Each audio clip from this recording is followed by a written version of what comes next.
তোকে বলছে ছিঁড়ে দাও। এখন না, পয়সা দিতে হবে আগে, তারপরে রেখে দাও, রেখে দাও। কি চানাচুর ফানাচুর কিছু নেবে? ছোলা ফোলা কিছু তুমি পারবে? মানে আগে চলে নিব না, হয়ে যাওয়া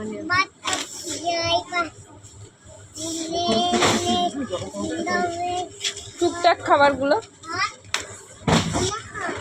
কি কোনটা নিবা না? কেন? কোনটা নিবা? ব্লুটা নিবা? ওইটা হাওয়া বেরিয়ে গেছে, ওইটা নাও, ওইটা নাও, ওইটা নাও, ওইটা নাও।